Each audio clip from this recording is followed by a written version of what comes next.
I'm about to show you how to change out the battery on your PS3 controller. Mine is a DualShock 3, but if you have the older model that only says Sixaxis on it, this video will still work. But for those of you who have fake PS3 controllers, either knowingly or unknowingly, I cannot guarantee that the process I show you today will work for those. Obviously, before doing this, you'll need to order a battery. I got this kit off Amazon. It has 2 batteries in it, a screwdriver, and a little plastic tool. I'll put a link to this down below. If the link gets outdated and no longer works, just do a search on Amazon. There's a ton of companies that sell these. The first thing you need to do is remove these 5 screws. You'll have to have a small and rather skinny Phillips screwdriver. I'm just going to use the one that came with my kit. If you're looking for an exact size, a size 00 will work just fine. Since these controllers are so old, there could be a lot of dirt around the screw and it could cause you to strip the screw. To lessen the likelihood of that happening, I recommend you soak each screw with 1 drop of water for like a minute and try to clean the recessed holes, and then dry off the excess water. Don't worry, this is not enough water to ruin your controller. I also recommend you tap on each of the screws.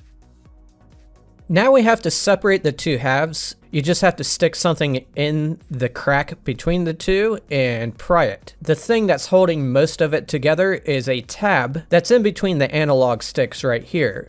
You'll want to watch the 1 and 2 buttons at the top. There's different models of this controller. On mine, the lower shell goes in between the 2 buttons at the top. I want to push on the trigger buttons and push the button kind of through the plastic as I remove it.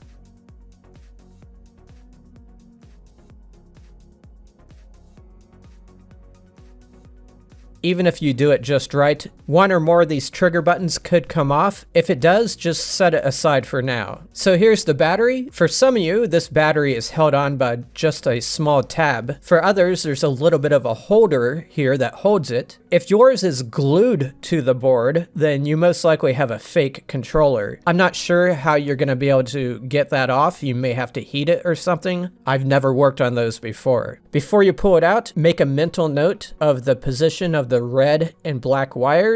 I would assume that most of yours would match mine, but I haven't worked on every variation that exists. What you need to do is disconnect the connector right here, but you have to be very careful. If you just pull on the side that has the wires, you could pull the whole connector off the board. In that case, you're in a very bad situation. I recommend you hold on to the other part with your fingers and just pull like this. However, mine does not want to come out that way. So what I'm going to do is take a little tool and stick it down in these little slots and push the connector out. You can also use tweezers to do this. In fact, it might work better than the way I'm doing it. But I'm just going to carefully push the smaller connector out of the big one.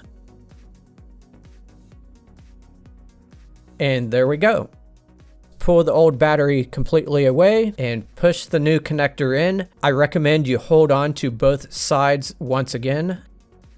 My battery does not have the little notch on it to hold it to the board here, so I'm just going to lay it loosely and tuck in these wires.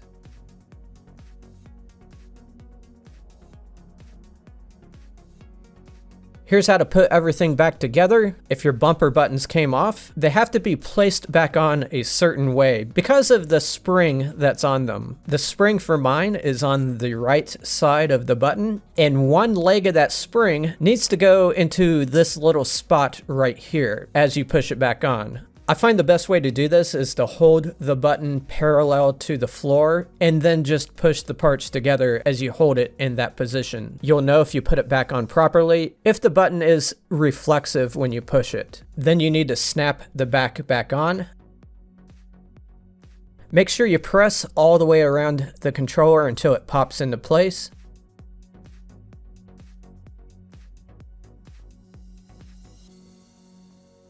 Before putting the screws in, just make sure these 4 top buttons work just fine. If they're not pressing correctly, you'll want to go back in and reposition them a little bit. And then put these screws back in, and then charge the controller. If for some reason today's process did not work out for you, just know that you can use a PS5 DualSense controller on your PS3. There are some limitations. I made a video showing how to connect it, and in that video I also go over those limitations. You should see a link on the screen for that. If not, you can find a link in the description.